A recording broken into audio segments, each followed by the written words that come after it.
looking for employee, two pole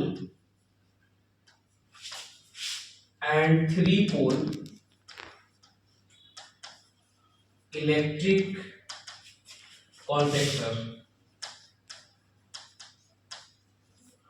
electric two pole three pole electric contactor की wiring. Second, industrial brazing. Industrial brazing brazing को thermal joint भी बोलते हैं. ठीक है, दो कॉपर ट्यूब को जोड़ना. उसके बाद clamp metre and multimeter.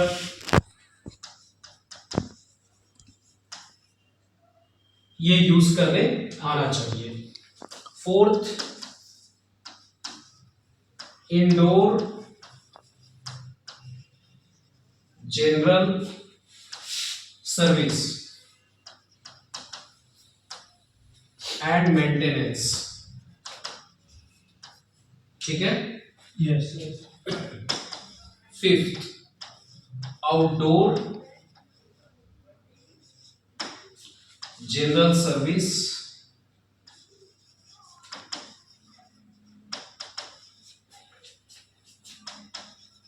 And maintenance. ठीक है. Yes. Six, leak testing. Leak testing, refrigerant charging and installation of machine. Sorry, installation of machine. ठीक है. और सेवेंथ जो पॉइंट है हमारा वो है component identification,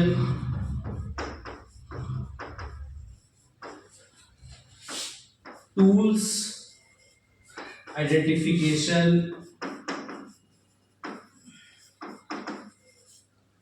tools identification, service मैंने लिख ही दिया और मेंटेनेंस भी मैंने लिख दिया. तो ये सेवन स्किल अगर आपके पास है तो आप जो इंटरव्यू होने वाला है लैमिनार कंपनी एलएलसी यूएई के लिए, उसके लिए आपका सिलेक्शन हो जाएगा. मैं एक बार फिर से समझाता हूँ. Two pole contractor, three pole contractor की वायरिंग करना. कॉन्ट्रैक्टर का काम क्या होता है, कॉन्ट्रैक्टर क्यों यूज किया जाता है. ठीक है, ये हम लोग लैब में चलकर अभी सीखेंगे. ठीक है ना, एक एक चीज इसी में से. सेकेंड है industrial brazing. There are three types of brazing in HVAC. HVAC industry में तीन तरीके की ब्रेजिंग होती है. एक होता है कॉपर टू कॉपर, दूसरा होता है कॉपर टू मेटल, और तीसरा होता है दोस्तों कॉपर टू ब्रास, जो फ्लेयर नट वगैरह होता है उसके साथ. ठीक है, ब्रास. ओके. ब्रेजिंग के लिए जो गैस अपन यूज करते हैं वो एलपीजी प्लस ऑक्सीजन या फिर एसिटिलीन प्लस ऑक्सीजन. ठीक है ना. Yes. तो ब्रेजिंग, इंडस्ट्रियल ब्रेजिंग करने आपको आना चाहिए, बिल्कुल परफेक्ट आना चाहिए इंडस्ट्रियल ब्रेजिंग करने. नेक्स्ट पॉइंट मैंने लिखा है clamp meter multimeter function use करने. सेंसर का रेजिस्टेंस वैल्यू मेजर करना है, कोई सेंसर ठीक है या उसमें फॉल्ट है, ये क्लैंप मीटर के थ्रू हम टेस्ट कर सकते हैं. Ampere, nominal current, voltage, AC voltage, DC voltage, continuity check कर सकते हैं. तो क्लैंप मीटर और मल्टीमीटर पूरी तरीके से नॉलेज होनी चाहिए.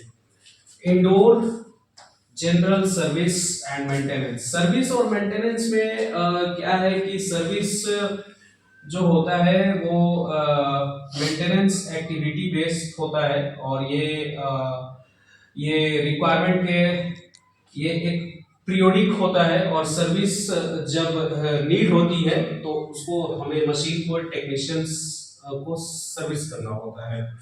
तो इंडोर में सर्विस के दौरान क्या क्या हम लोग काम करते हैं, जैसे फ्रंट पैनल को खोलते हैं, एयर फिल्टर रिमूव करते हैं, कॉइल को वॉश करते हैं, उसके बाद ब्लोअर मोटर को घुमाकर टेस्ट करेंगे फ्रीली मूव कर रहा है कि नहीं, वायरिंग चेक करेंगे, इलेक्ट्रिक वायर चेक करते हैं, फिर आउटडोर भी चेक करते हैं। और सेम वही चीज आउटडोर में जनरल सर्विस में कौन कौन से पॉइंट है जिनको सर्विस करते हैं, मेंटेनेंस करते हैं। इसके अलावा अगर आप जूनियर टेक्नीशियन के इंटरव्यू में बैठ रहे हो तो आपके पास ये स्किल का होना मैंडेटरी है। लीक टेस्टिंग, लीक को कैसे फाइंड आउट किया जाता है, लीकेज को, लीक फाइंडिंग के दौरान नाइट्रोजन चार्ज कैसे करते हैं, नाइट्रोजन का प्रेशर कितना होना चाहिए, ठीक है। रेफ्रिजरेंट चार्जिंग करने का प्रोसीजर हर एक टेक्नीशियन को पता होना चाहिए। ये इंटरव्यू में आपसे पूछा जाएगा कि what is the process of refrigerant charging, तो आपको स्टेप बाय स्टेप आंसरिंग करना होगा। नेक्स्ट है इंस्टॉलेशन ऑफ मशीन। मशीन का इंस्टॉलेशन कैसे किया जाता है, जैसे इंडोर यूनिट को वो माउंटिंग प्लेट ड्रिल करके लगाते हैं। इंडोर यूनिट के ऊपर स्पेस होना चाहिए, लेफ्ट राइट नीचे। आउटडोर इंडोर के बीच में कॉपर ट्यूब कितना मैक्सिमम मीटर रहेगा, वो सारा कुछ नॉलेज।